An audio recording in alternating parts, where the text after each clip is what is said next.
সকলকে নমস্কাৰ। আমাৰ আলিলৈকে ৰাস্তালৈকে শুনিছেগে নে নাই? শুনিছেনে?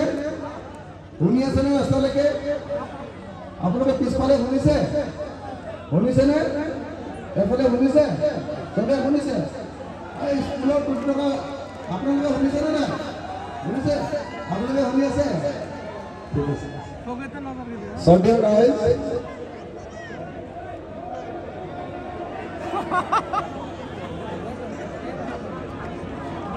আৰম্ভ কৰিব কৰিছোঁ। আপোনালোকে কথা পাতি থাকিলে দিগদাৰ হ'ব।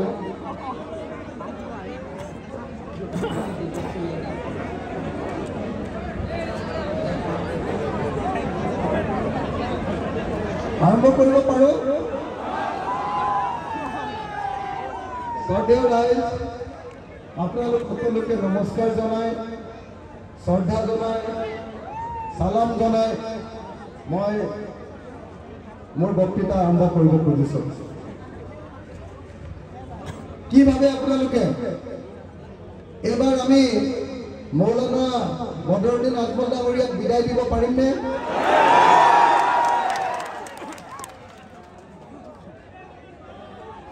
সঁচাকে এবাৰ আমি ধুবুৰীৰ পৰা মৌলানা বদৰুদ্দিন আজমল ডাঙৰীয়াক বিদায় দিব পাৰিমনে? সঁচাকে আমি এবাৰ বিৰোধী ঐক্য মঞ্চৰ প্ৰাৰ্থী ৰকিবুল হুছেইন ডাঙৰীয়া ধুবুৰীৰ পৰা MP জিকাই পঠিয়াব পাৰিমনে? সঁচাকে পাৰিম? পাৰিমনে নোৱাৰিম? সঁচাকে পাৰিমনে? পাৰিম? সঁচাকে পাৰিম? মই যোৱা 10 দিন ধৰি ধুবুৰী লোকসভা সমষ্টিৰ প্ৰত্যেকটো বিধানসভা সমষ্টিলৈ গৈছোঁ। যেতিয়া গৈছোঁ সকলো মানুহে কৈছে যে এবাৰ আমি মৌলানা বদৰুদ্দিন আজমল ডাঙৰীয়াক ধুবুৰীৰ ৰাজনীতিৰ পৰা বিদায় দিয়ে।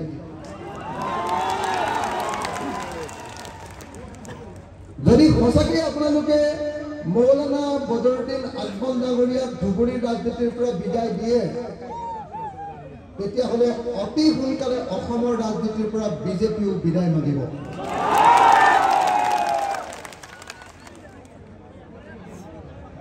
বিজেপি আৰু RSS বদৰুদ্দিন আজমল ডাঙৰীয়াক দেখুৱাই, বদৰুদ্দিন আজমল ডাঙৰীয়াৰ ভয় দেখুৱাই, বদৰুদ্দিন আজমল ডাঙৰীয়াই দিছপুৰ দখল কৰিব, চৰকাৰ গঠন কৰিব বুলি কৈ উজনি অসমৰ মানুহৰ পৰা ভোট লৈ আছে।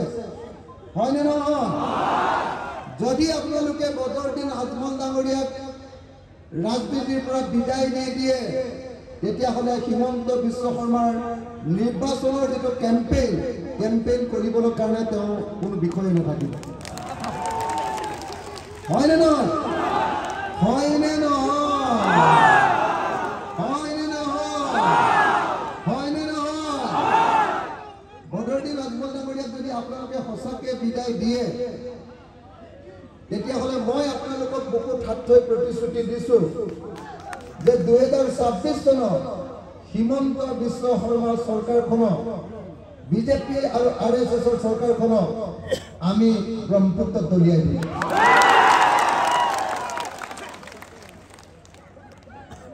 কিন্তু যদি আপোনালোকে বদৰুদ্দিন আজমল ডাঙৰীয়াক বিদায় নিদিয়ে,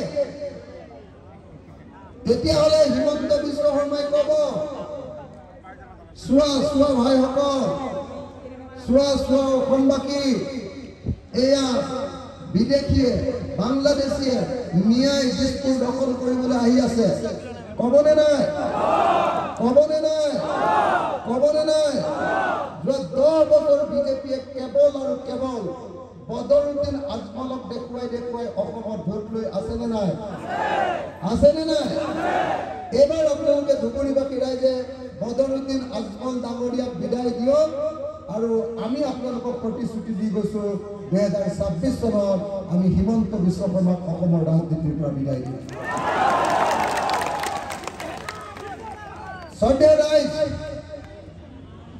ৰাইজ, আজি বাতৰি কাকতত ওলাইছে যে AIDFৰ 7জন MLA AIDF ত্যাগ কৰিব খুজিছে। AIDF ত্যাগ কৰি কংগ্ৰেছ দলত যোগদান কৰিবলৈ যোগাযোগ কৰিছে শুনিছে নেকি মই ভাবো যে 2026 চনৰ আগত AIDF-ত এজনো বিধায়ক নাথাকিব তেওঁলোক সকলোৱে AIDF-ৰ পৰা পদত্যাগ কৰিব আৰু বদৰুদ্দিন আজমলক অকলশৰীয়া কৰি পেলাব মই ভাবো 2026 চনত বদৰুদ্দিন আজমল ডাঙৰীয়া AIDF-ৰ কোনো বিধায়কক লগত নাপাব আৰু বদৰুদ্দিন আজমল ডাঙৰীয়াই তেতিয়া হিমন্ত বিশ্ব শৰ্মাৰ হেলিকপ্টাৰত উঠি ইলেকশ্যন কেম্পেইন কৰিবলৈ আহিব লাগিব হয়নে নহয়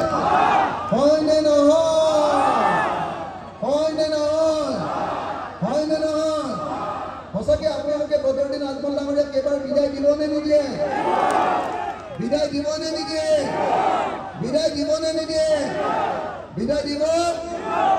দিবনে সঁচাকে শ্ৰদ্ধেয় ৰাজ আজি মানকাছাৰলৈ বোলে অসমৰ মুখ্যমন্ত্ৰী হিমন্ত বিশ্ব শৰ্মা ডাঙৰীয়া আহিছে হয় নেকি হিমন্ত বিশ্ব শৰ্মা ডাঙৰীয়াই কেইদিনমানৰ আগত বিধানসভাত কৈছিলে যেতিয়া মই মানকাছাৰলৈ যাওঁ যেতিয়া মই ধুবুৰীলৈ যাওঁ যেতিয়া মই বৰপেটালৈ যাওঁ যেতিয়া মই গোৱালপাৰালৈ যাওঁ এনেকুৱা লাগে যে মই অসমত থকা নাই এনেকুৱা লাগে যেন মই বাংলাদেশলৈকে আহিছো কৈছিলে নে নাই ধুবুৰীৰ মানুহক মানকাছাৰৰ মানুহক বৰপেটাৰ মানুহক গোৱালপাৰাৰ মানুহক সকলোকে অসমৰ মুখ্যমন্ত্ৰী হিমন্ত বিশ্ব শৰ্মাই বাংলাদেশী বুলি কৈছিলে নে নাই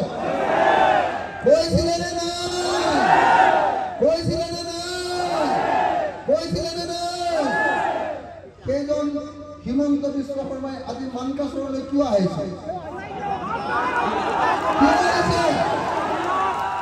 আহিব লাগে জানো তেওঁতো কৈছে যে মানকাছাৰত অকল বাংলাদেশী আছে মানকাছাৰত অকল মিয়া আছে মানকাছাৰৰ মিয়া মানুহৰ ভোট নেলাগে বুলি হিমন্ত বিশ্ব শৰ্মাই কৈছিলে নে নাই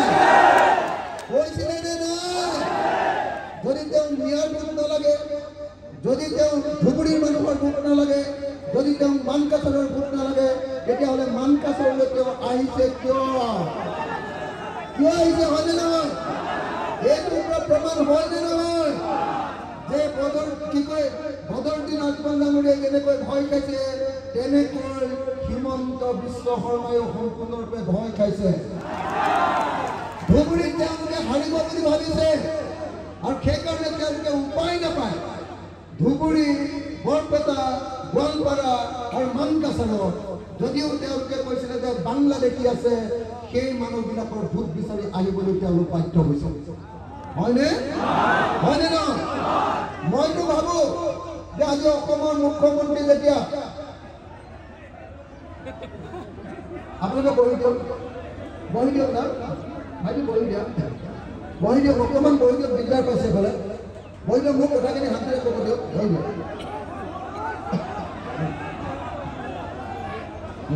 বহি দিয়ক হ'ব বহি দিয়ক না বহি কৰক সাংবাদিকৰ বাহিৰে চব বহি দিয়ক না দাদা বহি দিয়ক আৰু মই কৈছো বহি দিয়ক না বহি দিয়ক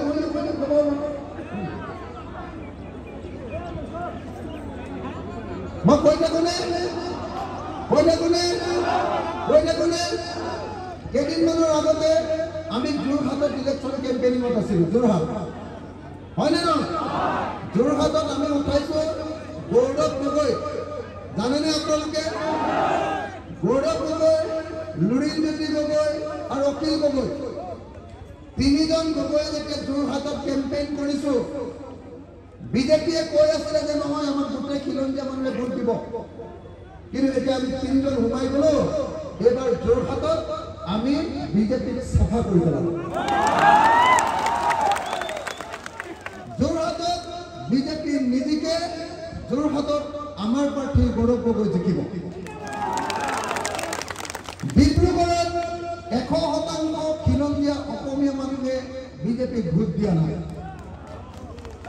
বিজেপিৰ বিৰুদ্ধে ভোট দিছে।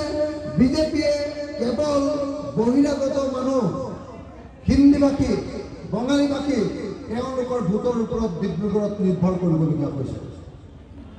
চৰ্দাৰ ইমান দিন হিমন্ত বিশ্ব শৰ্মাই নিজকে খিলঞ্জীয়াৰ চৰ্দাৰ বুলি কৈ আহিছিলে। চৰ্দাৰ হয়নে নহয়? চৰ্দাৰ বুলি কৈ আহিছে। কিন্তু উজনি অসমৰ খিলঞ্জীয়া মানুহে এইবাৰ বিজেপিক সম্পূৰ্ণৰূপে ব্ৰহ্মপুত্ৰত বিদায় দিছে। ব্ৰহ্মপুত্ৰত দলিয়াই দিলে, ডিব্ৰুগড়তে দলিয়াই দিলে। এতিয়া আহি আছে, আহি 7 তাৰিখে ধুবুৰী পাবহি, বুজিছেনে নাই? আৰু ধুবুৰীৰ পৰা যেতিয়া বিদায় দি দিম, তেতিয়াহ'লে দুজন মানুহ গৈ বাংলাদেশত কৰিবগৈ, এজন হিমন্ত বিশ্ব শৰ্মা আৰু আনজন হ'ল বদৰুদ্দিন আজমল ডাঙৰীয়া। বদৰুদ্দিন আজমল ডাঙৰীয়াই বাংলাদেশৰ মুছলমান মানুহবিলাকক লৈ তাত তেওঁ ইলেকশ্যন খেলি থাকিব, আৰু হিমন্তই বাংলাদেশৰ হিন্দু মানুহবিলাকক লৈ পলিটিক্স কৰিব। অসমত আৰু হিন্দু মুছলমানৰ ৰাজনীতি নালাগে, হয়নে নহয়? অসমত আমাক শান্তিৰ অসম লাগে, লাগেনে নালাগে? অসমত হিন্দু, মুছলমান, খ্ৰীষ্টিয়ান, জৈন, বৌদ্ধ, শিখ, ইছাই সকলো ধৰ্মৰ মানুহ একেলগে বসবাস কৰিব লাগে, লাগেনে নাই? সম্প্ৰীতিৰ অসম লাগেনে নাই? সম্প্ৰীতিৰ অসম লাগেনে নাই? সকলো মিলি থকা অসম লাগেনে নাই? সকলো জাতি, ধৰ্ম, বৰ্ণৰ মানুহ মিলি থাকিব লাগেনে নাই? লাগেনে নাই? যদি লাগে তেতিয়াহ'লে দুজন মানুহক অসমৰ ৰাজনীতিৰ পৰা বিদায় দিব লাগিব।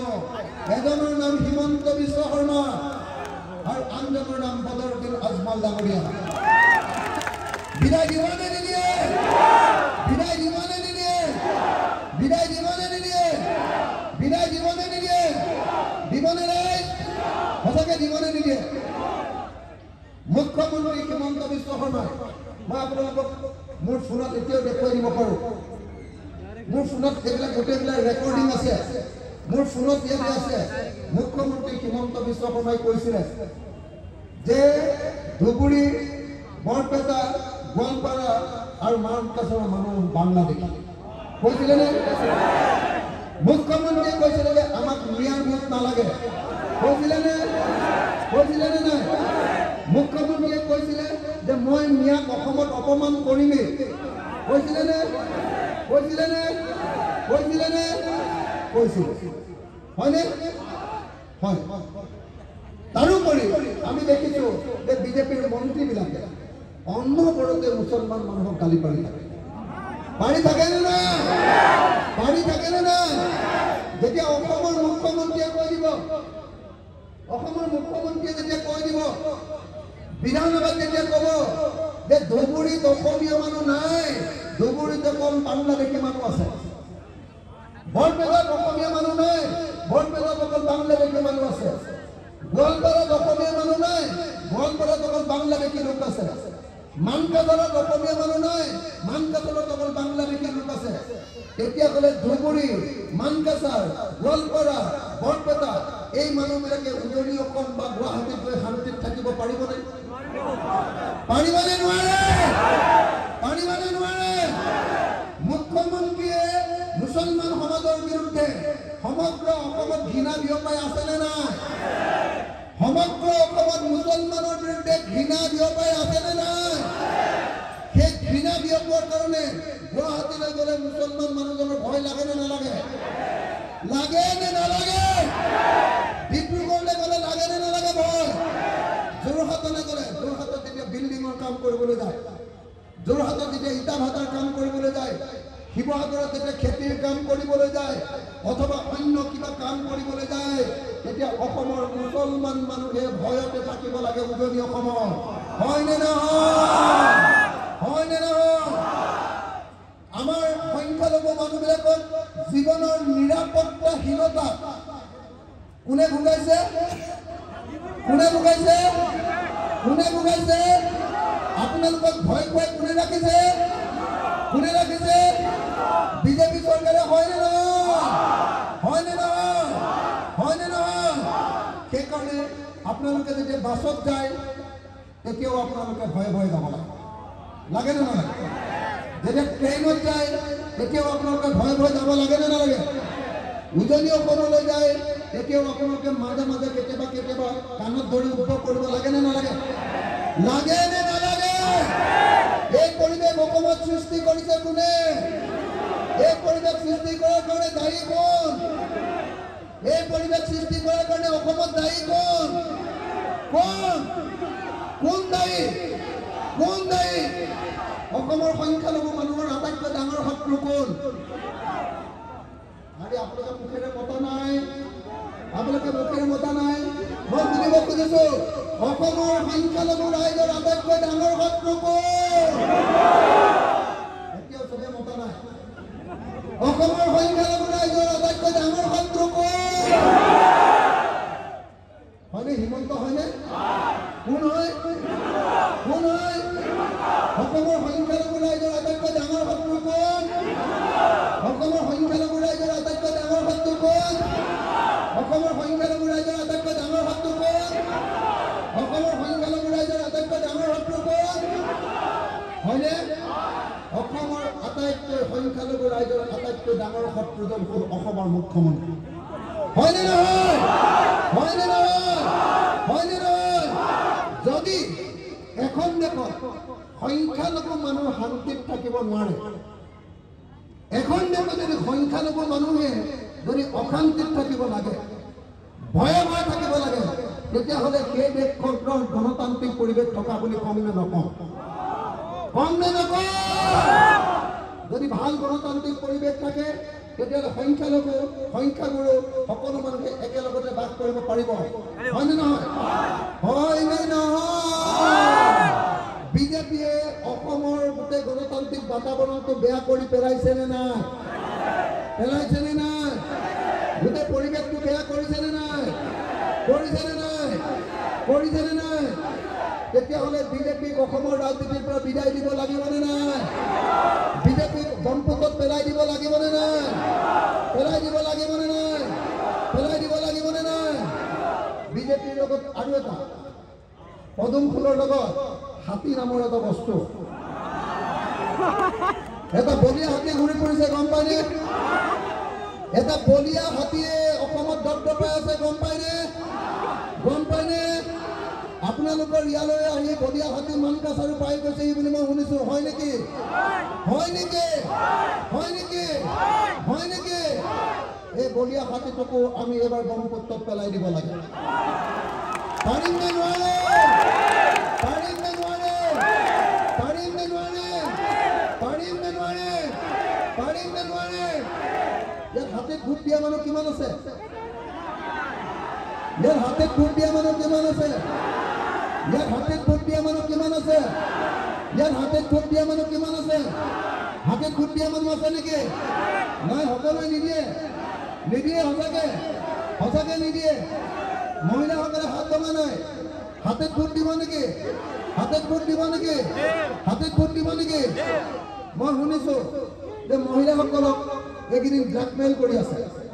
কৈছে অৰুণোদয় ফৰ্ম কিছুমান বোলে ঘৰলৈ পঠিয়াই দিছে। হয় নেকি? অৰুণোদয় ফৰ্ম পঠিয়াইছে নেকি? পঠিয়াইছে। যিখন অৰুণোদয় ফৰ্ম পঠিয়াইছে এখন ভুৱা ফৰ্ম। এইখন ২ নম্বৰী ফৰ্ম। এইখন ২ নম্বৰী ফৰ্ম। চৰকাৰী অৰুণোদয় ফৰ্মখনত থাকে অশোক স্তম্ভ। হিমন্তৰ ২ নম্বৰী অৰুণোদয় ফৰ্মখনত আছে পদুমৰ ফুল। হয়নে নহয়? পদুমৰ ফুলে কেতিয়াবা অৰুণোদয় দিব পাৰিব নেকি? চৰকাৰেহে কেৱল অৰুণোদয় দিব পাৰে। হয়নে নহয়? য'ত অৰুণোদয় পাব তাত অশোক স্তম্ভ থাকিব লাগিব। হয়নে নহয়? হয়নে নহয়? যেতিয়া যোৰহাটত, যেতিয়া ডিব্ৰুগড়ত আমাৰ অসমৰ মানুহে যেতিয়া কৈ দিলে যে বিজেপিক ভোট নিদিওঁ, হিমন্তক ভোট নিদিওঁ, হিমন্ত ২ নম্বৰী, তেতিয়া ভয় খাই হিমন্তই ৰাতিৰ ভিতৰতে অৰুণোদয় ফৰ্ম উলিয়ালে। ২ নম্বৰী ফৰ্ম। কিন্তু সেই ফৰ্মখন ২ নম্বৰীৰ কাৰণে তাত যদি আপোনালোকে ফৰ্ম ফিল আপ কৰে, আপোনালোকে অৰুণোদয় নাপায়। ২ নম্বৰ অৰুণোদয় ফৰ্মখনৰ আটাইতকৈ ডাঙৰ বস্তু বেংক একাউণ্টটো হয়নে নহয়? আপোনালোকক যিখন ২ নম্বৰী অৰুণোদয় ফৰ্ম দিছে তাত বেংক একাউণ্ট লিখিবলৈ জাগা আছে নেকি? আছে নে নাই? না, এইখন ২ নম্বৰী ফৰ্ম। মই অসমৰ সকলো মহিলাকে ক'ব কৈছো, মই এজন বিধায়ক, আপোনালোকে সকলোৱে জানে। মই বিধায়ক বুলি সকলোৱে জানে। জানেনে নাই? আমাৰ বিধানসভাত সিদ্ধান্ত হৈছে যে অসমৰ যিবিলাক মানুহৰ ৰেচন কাৰ্ড আছে প্ৰত্যেকটো পৰিয়ালক অক্টোবৰ মাহৰ পৰা আমি অৰুণোদয় দিম। এইটো বিধানসভাৰ সিদ্ধান্ত। যাৰ ঘৰত আপোনালোকৰ ৰেচন কাৰ্ড আছে, আপোনাক হিন্দু হওক মুছলমান হওক, আপোনালোকে কংগ্ৰেছক ভোট দিয়ক, বিজেপিক ভোট দিয়ক, আপোনালোকে এজিপিক ভোট দিয়ক বা ৰাইজৰ দলক ভোট দিয়ক, যি দলতে ভোট নিদিয়ক কিয় অক্টোবৰ মাহৰ পৰা অসমৰ প্ৰত্যেকটো পৰিয়ালে অৰুণোদয় পাব। গতিকে তাৰ কাৰণে বিজেপিক ভোট দিয়াৰ কোনো প্ৰয়োজন নাই। তাৰ কাৰণে ভয় খাই নাখাব, তাৰ কাৰণে বিজেপিক ভোট দিয়াৰ কোনো প্ৰয়োজন নাই। হয়নে নহয়? হয়নে নহয়? হয়নে নহয়? আজি বিজেপি চৰকাৰে অসমৰ সংখ্যালঘু ৰাইজৰ ঘৰবিলাক এফালৰ পৰা ভাঙি গৈছে নে নাই? ঘৰ ভাঙিছে নে নাই? সীমান্তৰ পুলিচে সংখ্যালঘু ৰাইজৰ ঘৰ ভাঙিছে নে নাই? ভাঙিছে নে নাই? ভাঙিছে নে নাই? সংখ্যালঘু ৰাইজৰ যে ঘৰ ভাঙিছে তাৰ প্ৰতিশোধ লোৱা হ'ব নে নহ'ব? লোৱা হ'ব নে নহ'ব? যদি প্ৰতিশোধ ল'ব খোজে 2024 চনত বিজেপিক ব্ৰহ্মপুত্ৰত দলিয়াই দিয়ক। দলিয়াব নে নদলিয়াই? বিজেপিক ব্ৰহ্মপুত্ৰত দলিয়াব নে নদলিয়াই? দলিয়াব নে নদলিয়াই? শ্ৰদ্ধেয় ৰাইজ, এফালৰ পৰা মাদ্ৰাছাবিলাক ভাঙি গৈছে নে নাই? বিজেপিয়ে অসমৰ সংখ্যালঘুসকলৰ মাদ্ৰাছা ভাঙিছে নে নাই? ভাঙিছে নে নাই? ভাঙিছে নে নাই? কোনে ভাঙিছে মাদ্ৰাছা? কোনে ভাঙিছে মাদ্ৰাছা? কোনে ভাঙিছে মাদ্ৰাছা? কোনে ভাঙিছে মাদ্ৰাছা? মাদ্ৰাছা ভঙাসকলৰ বিৰুদ্ধে প্ৰতিশোধ লোৱা হ'ব নে নাই? লোৱা হ'ব নে নাই? যদি প্ৰতিশোধ ল'ব খুজিছে 2024 চনত বিজেপিক ব্ৰহ্মপুত্ৰত উটুৱাই দিয়ক। দিবনে নিদিয়ে? দিবনে নিদিয়ে?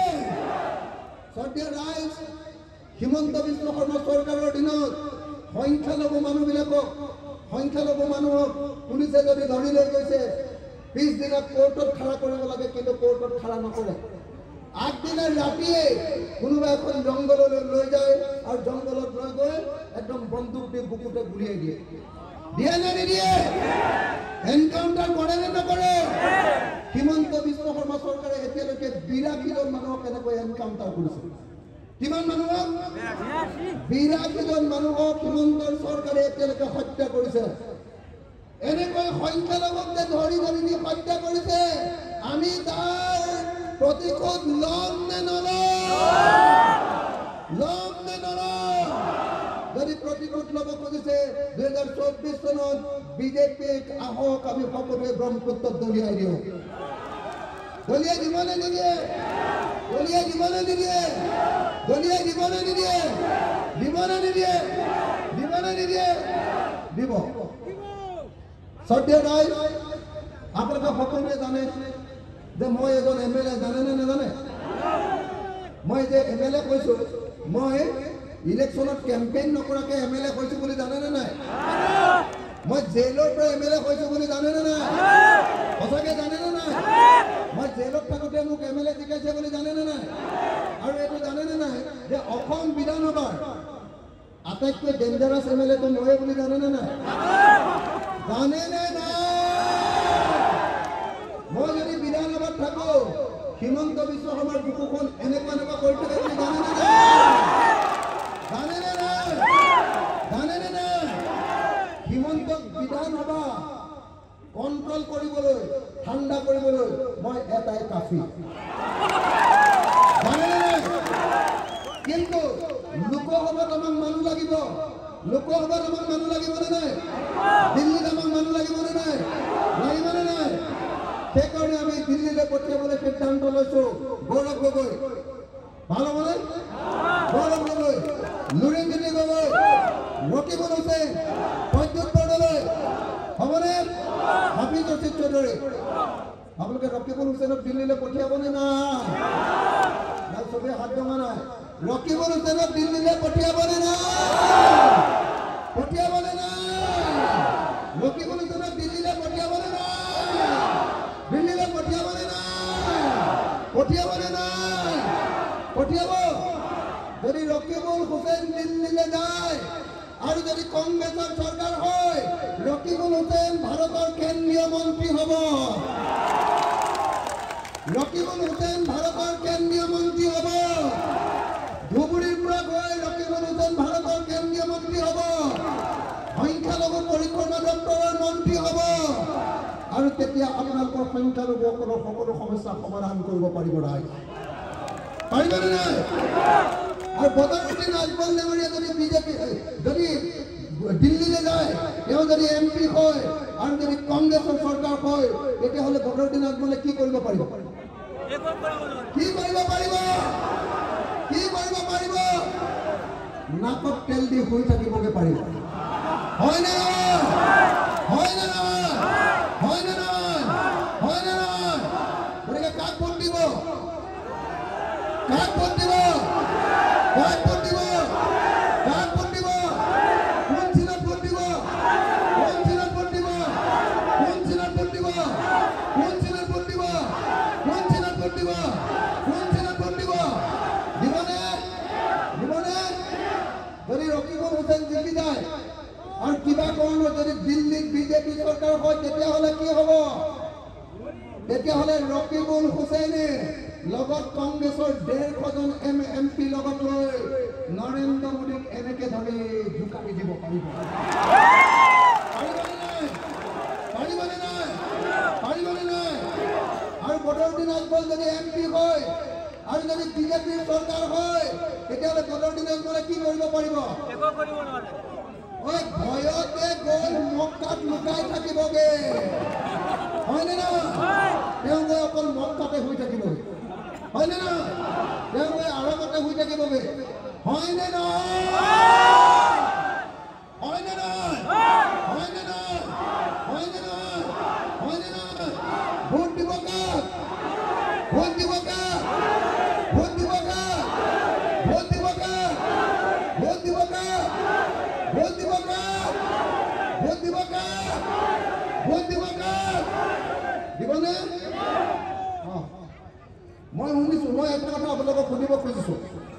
বদৰুদ্দিন আজমল ডাঙৰীয়া যে আপোনালোকৰ ধুবুৰীৰ MP হ'ল, এতিয়ালৈকে ধুবুৰীৰ MP হ'ল 15 বছৰ। আপোনালোকে কি কি পালে? বদৰুদ্দিন আজমল ডাঙৰীয়া আপোনালোকক কি কি দিলে? ধুবুৰীৰ কাৰণে কি কি দিলে? একো দিয়া নাই, একো দিয়া নাই। মই শুনি আছো বদৰুদ্দিন আজমল ডাঙৰীয়াই বোলে বহুত মেডিকেল কলেজ খুলিছে, প্ৰাইভেট মেডিকেল কলেজ, পইচা লয়। ধুবুৰীত খুলিছে নেকি? ধুবুৰীত মেডিকেল কলেজ খুলিছে নেকি? ধুবুৰীত মেডিকেল কলেজ বদৰুদ্দিন আজমল ডাঙৰীয়াই খুলিছে নেকি? আপোনালোকৰ ইয়াত মানকাছাৰত খুলিছে নেকি? হাটচিলিমাৰীত খুলিছে নেকি? হাটচিলিমাৰীত খুলিছে নেকি? তেলে ক'ত খুলিছে মেডিকেল কলেজ? ক'ত? ক'ত? ক'ত খুলিছে? ক'ত খুলিছে? ভোট লৈছে ক'ত? ভোট লৈছে ধুবুৰী। মেডিকেল খুলিছে বুজা? এইটোতো কম ডাঙৰ বেপাৰ নহয়। ভোট লৈছে ক'ত? ভোট লৈছে ক'ত? মেডিকেল কলেজ খুলিছে ক'ত? মেডিকেল কলেজ খুলিছে ক'ত? মেডিকেল কলেজ খুলিছে ক'ত? বাপৰে, ডাঙৰ বেপাৰী দেই, হয়নে? আৰু শুনিছো যে বদৰুদ্দিন আজমল ডাঙৰীয়াই দুখীয়া মানুহবিলাকক বোলে পিলপিলি বা টমটম বা বেটেৰী ৰিক্সা দিছে। আপোনালোকে পাইছে নেকি? ইয়াত কিমান মানুহে পাইছে? হাতখন ডাঙৰছে। কোনেও পোৱা নাই? এই মিছা কথা নক'ব, কওকচোন। পাইছে নে নাই? পাইছে নে নাই? নাই পোৱা? টমটম তেতিয়াহ'লে ক'ত বিলাইছে? ক'ত বিলাইছে? ক'ত বিলাইছে? ক'ত বিলাইছে? ভোট লৈছে ধুবুৰী, টমটম বিলাইছে ক'ত? ডাঙৰ পলিটিক। ভোট লৈছে ধুবুৰী, টমটম বিলাইছে, টমটম বিলাইছে। আৰু শুনিছো সুপাৰ 40 কৰিছে বোলে, সুপাৰ 40। আপোনালোকৰ ইয়াৰ মানকাছৰ কোনোবাই IAS পাইছে নেকি? মানকাছৰ কোনোবা ইঞ্জিনিয়াৰ হ'ল নেকি? সুপাৰ 40ৰ পৰা কোনোবা ডাক্তৰ হ'ল নেকি? হৈছে নেকি? হৈছে নেকি? ক'ত কৰিছে? সুপার পার্টি ক'ত বনাইছে? ক'ত বনাইছে? ক'ত বনাইছে? ভোট লৈছে ক'ত? ভোট লৈছে ক'ত? ভোট লৈছে ক'ত? আৰে বাবা, চব ভোট দুপুৰি বস্তু দিছে পূজা। হা? তেতিয়াহ'লে তেওঁ খুদাইলে বিদায়, খুদাই দিলে আমি বিদায় দি দিওঁ, হয়নে নহয়? খুদাইলে পঠিয়াই দিওঁ, খুদাইলে পঠিয়াই দিওঁ। ধুবুৰীৰ পৰা বিদায়, ধুবুৰীৰ পৰা বিদায়, ধুবুৰীৰ পৰা বিদায়। মই শুনিছোঁ 3টা বস্তু দিছে। বদৰুদ্দিন আজমলে বোলে 3টা বস্তু দিছে। 1 নম্বৰ, ঈদত বোলে আপোনালোকক খেজুৰ দিছিলে। আপোনালোকক দিয়া নাই, মই শুনিছোঁ AIDFৰ লিডাৰবিলাকক খেজুৰ দিছে। হয় নেকি? হয় নেকি? হয় নেকি? আৰু বানপানীৰ সময়ত যেতিয়া মানুহবিলাকে খং কৰে, আমাৰ MP ক'ত গ'ল, তেতিয়া বোলে আধা লিটাৰ পানীৰ বটল পঠিয়াই দিয়া হয় নেকি? হয় নেকি? সেইটো নিদিয়ে নেকি? সেইটোও নিদিয়ে। মই শুনিছোঁ তেওঁ 3টা বস্তু দিয়ে। 1 নম্বৰ, ঈদৰ সময়ত খেজুৰ, বানপানীৰ সময়ত আধা লিটাৰ ঠাণ্ডা পানী, আৰু ইলেকশ্যনৰ সময়ত বোলে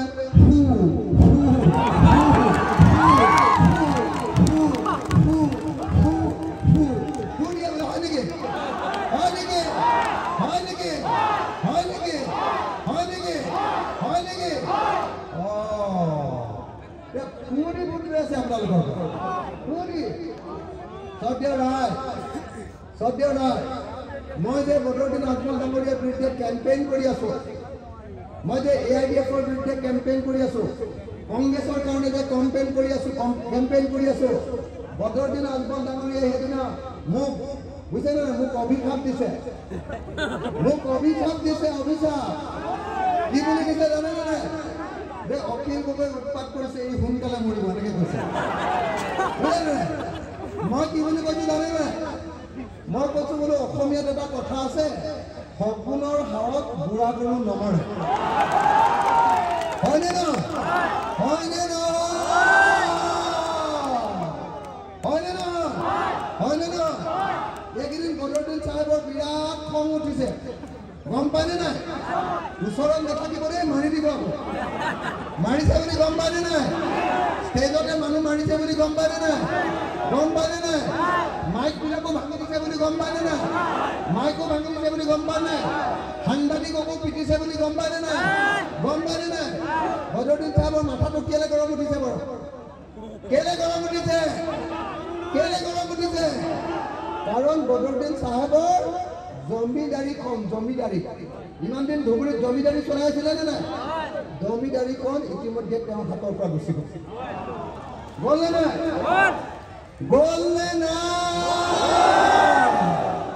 জমিদাৰৰ তলত যে ৰায়তবিলাক থাকে, খেতি কৰা মানুহবিলাক, খেতি কৰা মানুহে ক'লে যে জমিদাৰক আৰু ধান দিয়া নহ'ব। হয় জানো? খেতিয়কবিলাকে ক'লে, আপোনালোকে ক'লে যে বদৰুদ্দিন আজমলক আৰু ভোট দিয়া নহ'ব। সেইকাৰণে আজমল ডাঙৰীয়াৰ মাথাটো গৰম উঠি গৈছে, আজমল ডাঙৰীয়া একদম পগলা হৈ গৈছে, আজমল ডাঙৰীয়াই মাইকটোকে ভাঙি পেলাইছে। হয়নে নহয়? হয়নে নহয়? আজমল ডাঙৰীয়া বিদায় দিবনে নিদিয়ে? দিবনে নিদিয়ে? যিদিনা আজমল ডাঙৰীয়াক আপোনালোকে বিদায় দিব, সেইদিনাৰ পৰাহে আপোনালোকে উজনি অসমত শান্তিৰে বসবাস কৰিব পাৰিব। শুনিছেনে? যিদিনা আপোনালোকে বদৰুদ্দিনক বাদ দি দিব, কংগ্ৰেছক ভোট দিব, বিৰোধী ঐক্যমঞ্চক ভোট দিব, সেইদিনাৰ পৰা অসমৰ মানুহে ক'ব যে মুছলমান সমাজে বদৰুদ্দিনক ভোট নিদিয়ে, তেওঁলোকে চৰকাৰ নবনায়, গতিকে আমি এতিয়া সকলোৱে মিলি মিলি থাকিম। বদৰুদ্দিন আজমলক কেলে ভয় কৰে উজনি অসমৰ মানুহে? কেলে ভয় কৰে জানেনে? কেলে বেয়া পায় জানেনে? কাৰণ বদৰুদ্দিন আজমলে সদায় বিজেপিয়ে যেতিয়া ইলেকশ্যনত উঠে, লগে লগে বিজেপিক সহায় কৰিবৰ কাৰণে কাম কৰে নে নকৰে? যোৱাবাৰ 2021 চনৰ ইলেকশ্যনৰ আগত বদৰুদ্দিন আজমলৰ পুতেকে ক'লে যে এইবাৰ টুপি আৰু লুঙিৰ চৰকাৰ হ'ব। কৈছিলে নে নাই? তাৰমানে কি কৈছিলে? তাৰমানে কৈছিলে যে এইবাৰ অসমত মিয়াৰ চৰকাৰ হ'ব। মই আপোনালোকক সুধিব খুজিছোঁ, অসমত মিয়া মানুহ মুছলমান মানুহে কেতিয়াবা চৰকাৰ কৰিব পাৰিব নেকি? অকল মুছলমান এটা পাৰ্টীয়ে অসমত চৰকাৰ কৰিব পাৰিব নেকি? পাৰিব নেকি? নোৱাৰে। অসমত 126খন আসন আছে, তাৰ আগতে 34খন আসন, 126খনৰ ভিতৰত 34খন আসনত আগতে মুছলমান MLA জিকিব পাৰে। হিমন্তই আপোনালোকৰ সমষ্টিবিলাক কাটি আপোনালোকৰ 24টা আসনৰ পাছত কেৱল এতিয়া 22খন আসন। মই কি কৰোঁ বুজি পালে নাই? যদি বুজি পোৱা নাই বৰ ডাঙৰ কথা হৈছে। বুজি পাইছেনে নাই? হিমন্তই সংখ্যালঘু ৰাইজৰ হাতত থকা 34খন আসন কাটি লৈ সমষ্টি পুনৰ নিৰ্ধাৰণ কৰি এতিয়া সংখ্যালঘুৰ কাৰণে অকল 22খন আসনহে ৰাখিছে অসমত। আপোনালোকৰ MLA জিকিব পাৰিব খুব বেছি 22 জন। আপোনালোকৰ MLA জিকিব পাৰিব খুব বেছি 22 জন। আৰু 22 জন MLA জিকিলে 126 জন MLA থকা বিধানসভাত চৰকাৰ গঠন কৰিব পাৰিব নেকি? পাৰিব নেকি? পাৰিব নেকি? তাৰপাছত বদৰুদ্দিন আজমলে কিয় কয় যে আমি মিয়াৰ চৰকাৰ গঠন কৰিম, টুপি আৰু নুনি চৰকাৰ গঠন কৰিম বুলি কিয় কয়? আপোনালোকে পলিটিক্সটো বুজি পাইছেনে নাই? এইকাৰণে কয় যে যদি কৈ দিয়ে যে মিয়াৰ চৰকাৰ গঠন কৰিম, মুছলমানৰ চৰকাৰ গঠন কৰিম, উজনি অসমৰ মানুহে ভয় খাব আৰু লগে লগে বিজেপিক ভোটটো দি দিব। কথাটো গম পাইছেনে? বিজেপিক ভোট দিয়াবৰ কাৰণে বদৰুদ্দিন আজমলে কাম কৰে বুলি জানেনে নাই? চাচা আৰু মামাই একেলগতে ইলেকশ্যন খেলে বুলি জানেনে নাই? চাচাৰ পিঠিত খজুৱতি হ'লে মামাই খজুৱাই দিয়ে, আৰু মামাৰ পিঠিত যেতিয়া খৰ উঠে চাচাই নখকেইটাই এনেকে বাকৰি দিয়ে। জানেনে নাই? জানেনে নাই? চাচা মামা একেলগতে থাকে বুলি জানেনে নাই? জানেনে নাই? গতিকে চাচা আৰু মামাক আমি ব্ৰহ্মপুত্ৰত বিসৰ্জন দিব লাগিব। লাগিবনে? যদি আপোনালোকে এইবাৰ ধুবুৰীত যদি এইবাৰ ৰকিবুল হুছেইনক জিকাই দিয়ে, জিকাবনে নাই? যদি ৰকিবুল হুছেইনক জিকাই দিয়ে, জিকাবনে নাই? যদি জিকাই দিয়ে 2026 চনত অখিল গগৈ, গৌৰৱ গগৈ আৰু লুৰিণজ্যোতি গগৈ আমি হিমন্ত বিশ্ব শৰ্মাক বিজেপিৰ চকীখনত বহুৱাই ধৰি লৈ এনেকে ব্ৰহ্মপুত্ৰলৈ দলিয়াই দিয়ে। তাৰ লগত আৰু এখন চকী কাটি দিম। এখন কাৰ চকী বাৰু? কাৰ চকী? কাৰ চকী? কাৰ চকী? হিমন্ত বিশ্ব শৰ্মাৰ লগত আৰু এখন চকী কাটি দিয়া হ'ব। কাৰ চকী? কাৰ চকী? তলা আৰু চাবি লৈ 2খন চকী এনেকে তলা লগাব। বুজিলে? তাৰপিছত হিমন্ত বিশ্ব শৰ্মাৰ চকী আৰু বদৰুদ্দিন আজমলৰ চকী 2খন আমি 3টা গগৈ ধৰি ব্ৰহ্মপুত্ৰলৈ লৈ যাম। ভাল হ'বনে বেয়া হ'ব? ভাল হ'বনে বেয়া হ'ব? আপোনালোকে জানেনে নাই যে বদৰুদ্দিন আজমলৰ হাতত অকল তলাটোহে আছে, চাবিটো মামাৰ হাতত আছে। জানেনে নাই? বদৰুদ্দিন আজমলক মামাই কণ্ট্ৰল কৰে বুলি জানেনে নাই? চাবি কাৰ হাতত আছে? চাবি কাৰ হাতত আছে? তলা কাৰ হাতত আছে? তলা কাৰ হাতত আছে? তলা চাচাৰ হাতত, চাবি মামাৰ হাতত, হয়নে নহয়? গতিকে চাচা আৰু মামা তলা আৰু চাবিৰে বন্ধ কৰি 2জনকে ব্ৰহ্মপুত্ৰত দলিয়াই দি 2জন গৈ বাংলাদেশ পাব। বাংলাদেশত তেওঁলোকে হিন্দু মুছলমানৰ ৰাজনীতি কৰি থাকে। হয়নে? আমি অসমত মানুহৰ ৰাজনীতি কৰি, হয়নে? আমি চব অসমীয়াকৈ একেলগতে থাকে। মই আপোনালোকক কথা দিছোঁ, যদি আপোনালোকে এইবাৰ ৰকিবুল হুছেইনক জিকাই দিয়ে, বদৰুদ্দিন আজমলক যদি হৰুৱাই দিয়ে, অসম গণ পৰিষদক যদি হৰুৱাই দিয়ে, বিজেপিক যদি হৰুৱাই দিয়ে, তেতিয়াহ'লে 2026 চনত অসমত আমি চৰকাৰ গঠন কৰিম। আৰু 2026 চনত যিদিনা আমি চৰকাৰ গঠন কৰিম, যি চৰকাৰত মই থাকিম, সেই চৰকাৰত সংখ্যালঘুক 100% নিৰাপত্তা দিয়া হ'ব। অসমত সদায় আপোনালোকে শান্তিৰে বসবাস কৰিব পাৰিব। এয়া অখিল গগৈ গেৰাণ্টি।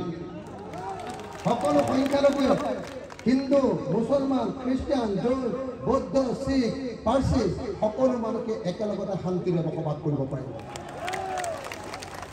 সকলো মানুহক মাটিৰ পট্টা দিয়া হ'ব। আপোনালোকৰ বহুতৰ মাটিৰ পট্টা নাই নহয় জানো? আছেনে নাই? বহুতৰ মাটিৰ পট্টা নাই নহয় জানো? মই কথা দি কৈছো 2026 চনত যদি আমাৰ চৰকাৰ হয় 2027 চনৰ ভিতৰত আপোনালোক সকলোকে মাটিৰ পট্টা দিয়া হ'ব। কি ক'লে 2026 চনৰ ভিতৰত যদি আমি চৰকাৰ গঠন কৰো 2027 চনৰ ভিতৰত আপোনালোকক সকলোকে মাটিৰ পট্টা দিয়া হ'ব। যদি 2026 চনত আমি চৰকাৰ গঠন কৰো ব্ৰহ্মপুত্ৰ নদীৰ বান আৰু খহনীয়া সমস্যাৰ স্থায়ী সমাধান কৰা হ'ব। নদী খহনীয়াৰ পৰা সকলো মানুহকে বচোৱা হ'ব। এইটোৱে হ'ব আমাৰ মূল কাম। এইকেইটাই হ'ব আমাৰ মূল কাম। হয়নে নহয়? আপোনালোকে আমাক ভোট দিবনে নিদিয়ে? ৰকিবুল হুছেইনক ভোট দিবনে নিদিয়ে? কোন চিনত ভোট দিব? হাতীক আপোনালোকে ব্ৰহ্মপুত্ৰত দলিয়াই দিবনে নিদিয়ে? পদুম ফুল